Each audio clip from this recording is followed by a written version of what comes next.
Every time you go through a life-changing experience, you become somebody else.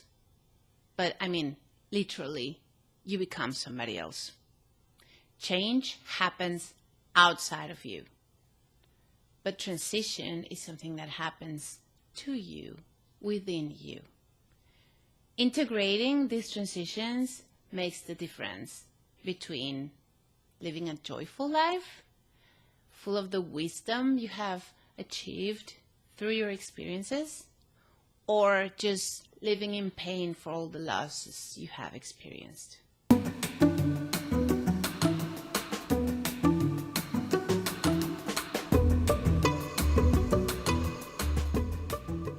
Welcome to a new episode of Conversations on Congruency.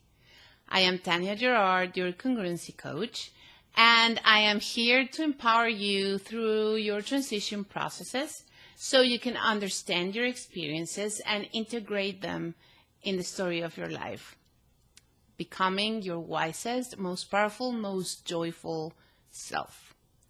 Today's conversation is precisely about transitions. Let's start from the difference between change and transition. Here's the thing. We talk about change, and I talk about change, and we might even use it instinctively, but there is an important distinction here. Change refers to the environment, to the change of circumstances that surround your existence. These changes might or might not be within your control. Sometimes it's the weather, sometimes it's nature, somebody else in a relationship, something that happens to your business or to the company you work with. Changes are out of our control and are external forces that suddenly modify the way we are existing. That's change. Now, transitioning, on the other hand, is our response to change. Transitioning means redefining our identity in a way that enables us to thrive in these new circumstances. The difference between integrating a transition and not integrating it is joy, happiness, resilience. A transition is a very personal, private experience, and you need to be willing to do it. Imagine change as this huge hand that pushes you toward a direction that you might or might not know. It's just you were walking on the street and then suddenly this immense, powerful force throws you to an unexpected place. As everything that has to do with congruency, you can choose between a number of options. One way to react to change is by resisting it, by using all your strength and all your power to keep walking in the same direction you were going and just not letting this immense force modify your path. That is called resistance, as obviously it does. Now, there's another way to react to change that would be accepting it in a way and just landing wherever it takes you. And then standing up in that place where change took you and try to continue the path you were walking without any further reflection, without any further question, just, dusting off and continuing your work. There's another way to respond to change, and this way is what I call transitioning.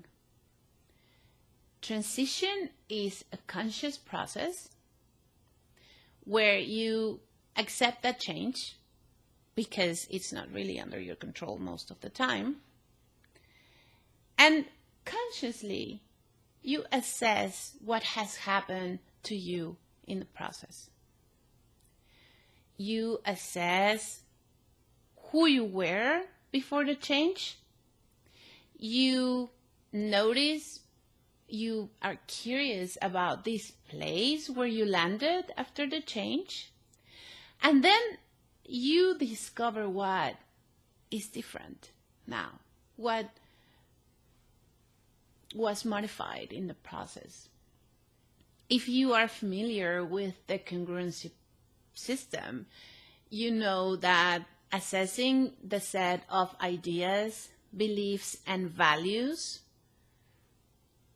to which you align with is a crucial element of congruency. So transitioning is willingly and consciously accepting the process the process of going through this assessment again, the process of understanding what has happened to you. When we're not aware of our transitions, we usually feel a lot of pain. Here's the thing, and I'm going to be completely honest with you.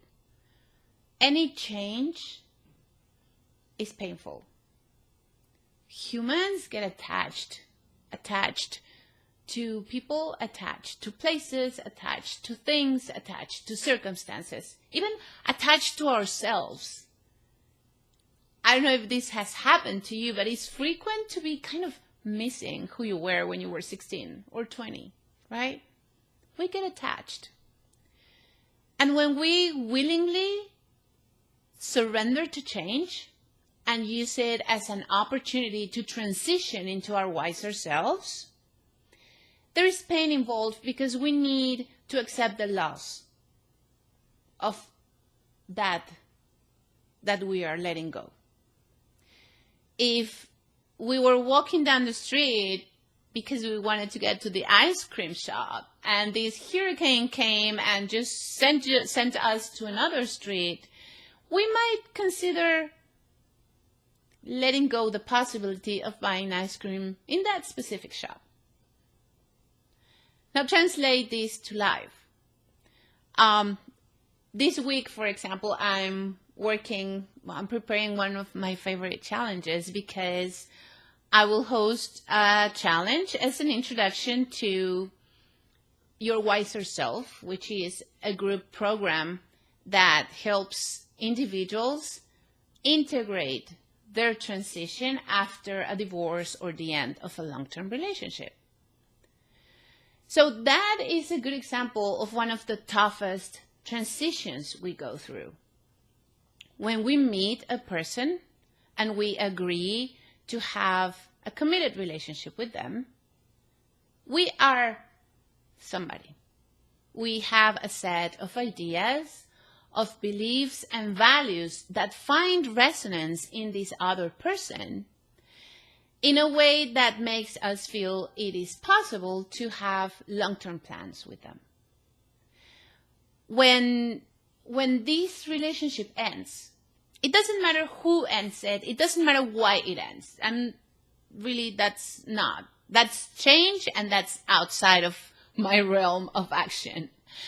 But when this relationship ends, we are not the same person that was 5 years ago, 10 years ago, 25 years ago. We have gone through a number of experiences. Maybe we have had children. Maybe we have had different jobs, or stopped working, or discovered how to cook. We have gone through the happiest times, and we have gone through the worst possible times with this person. There is no way we are the same individual we were at the beginning of the relationship. Our culture talks about rebuilding our lives after a divorce or after the end of a long-term relationship. And I'm worried that sometimes people might think that rebuilding your life means like catching up from where you were before the relationship. And that causes some clashes because you're not that person. You're not 17 and you're not 30 and you have seen things. You have experienced things that have become part of your baggage and of your luggage. So when we consciously and gracefully agree to accept a transition, it means that we are willing to be curious and discover who we have become in the process. Now, we will discover information that we need to put somewhere. We need to give this information a name, and we need to set a place in our identity to put it. This is where integrating that transition is relevant. What do I mean by integrating a transition? Integrating to me means telling the story of your journey. It means acknowledging where you started your journey, acknowledging the place you landed, and understanding that this place is changing as well. And it is about noticing what changed, what is new, what is different, what do you need to let go. Because change is tough for humans. It is tough. And after a life-changing transition, not only the end of a long-term relationship, parenthood is like a life-changing experience. People who travel for a long time and then they need or they decide to go back and settle and live like a settler. That is a big transition. Jumping from having, from being, a career, having employers, to becoming an entrepreneur, that's a big life transition, and backwards as well. Being an entrepreneur and deciding to pursue a career in the corporate world, go back there is a big transition. Like any change that will require you to understand how your set of ideas, beliefs, or values work with the new circumstances, that is a transition. So, to round up, we talk about change. In conversations on congruency, change is something external, is something that happens to us. Even if we provoked it, even if we allowed it, it is happening outside of us. The way we interact with change is by transitioning, is by willingly going through the process of understanding that we are not the same person and becoming curious about who we are.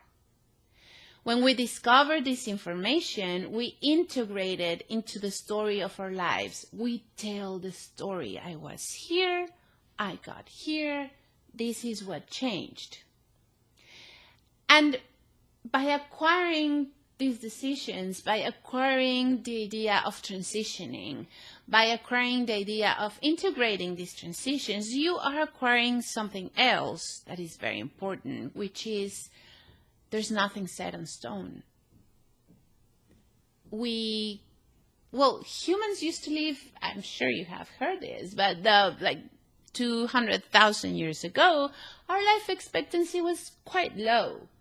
And even 200 years ago, life expectancy was around 60, 65 years old. Today we're talking about an average life expectancy in the rich countries that is about 85 years. You will live for 85 years. And we live by the rules of a society that lived 60, 50, 40. You're getting extra years. What are you going to do with them? We don't know. I honestly believe that thinking of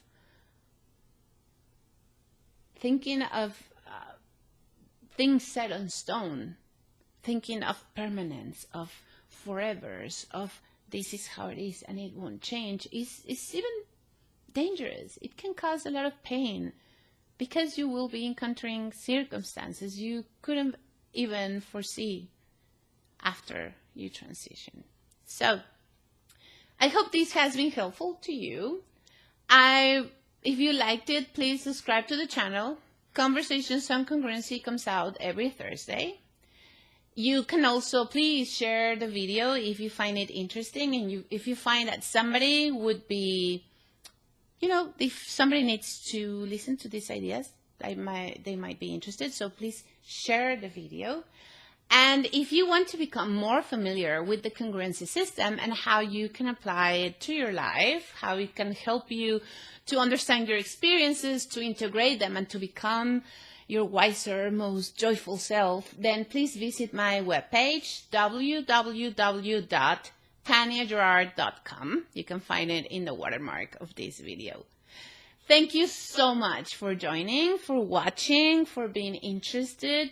Stay curious, stay fluid, and have lots of fun. See you soon.